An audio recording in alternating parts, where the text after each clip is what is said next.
bounce. So I did cover some, did short again, waited to see if there was going to be any rally, which there just wasn't any rally, which is another sign of weakness. We always talk about that, sort of feeling the marketplace for resistance points and sort of selling saturation points. I watched the other names in the sector, RDN, MTG, PMI, GMW, all week on the day, all making new lows, giving me a little more confidence. Guys, this job is about being on the right side, being short when the market's weak and the sector's weak and the stock is weak, but getting that right price off, which is what Al is asking, and also, getting in on top of a rally. So this is basically as picture perfect. If you look at the GNW chart in the middle of my screen, this is basically as picture perfect as you could possibly get on a short a rally in a stock.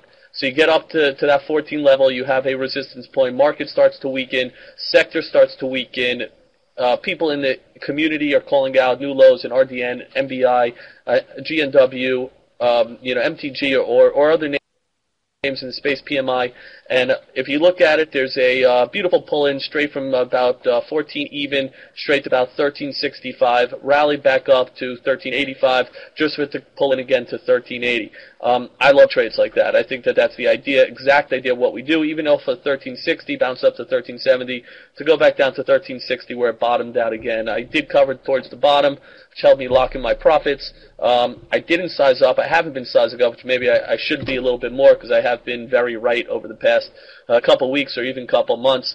But to me, I'd rather see a pattern develop. I'd rather recognize the pattern, take advantage of the pattern like in GNW, like in MBI.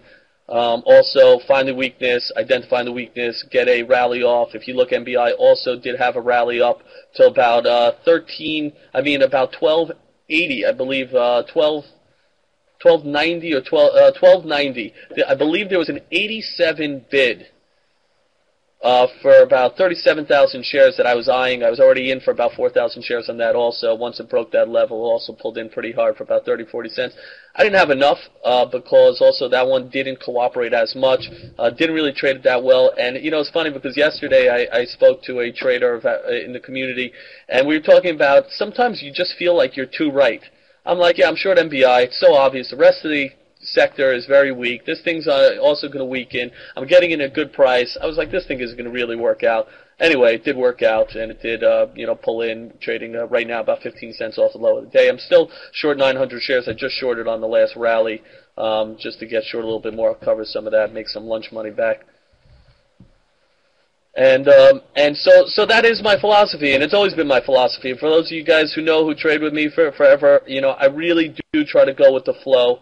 Another lesson going with the flow is if you're going to be wrong on the right side of the trade. Have them squeeze you out on a short when a stock's down, the market's down, sort of seeing some weakness for the first time in the marketplace in a while. Be wrong short. Don't be wrong long, because be wrong long in an environment like this, or at least in just today, could set you up to have a serious problem, could push the market low, could push the stock to start developing a downtrend, and we sort of know how that story ends, where you're trying to buy the downtrend throughout a whole day of weakness. Listen, the bulls might be sitting on the sidelines today. I don't see as much strength. You do see some selling in some of the bigger names. There is some strength in some of the IBM and earnings names from yesterday, but overall it feels like a weaker day than a stronger day for me.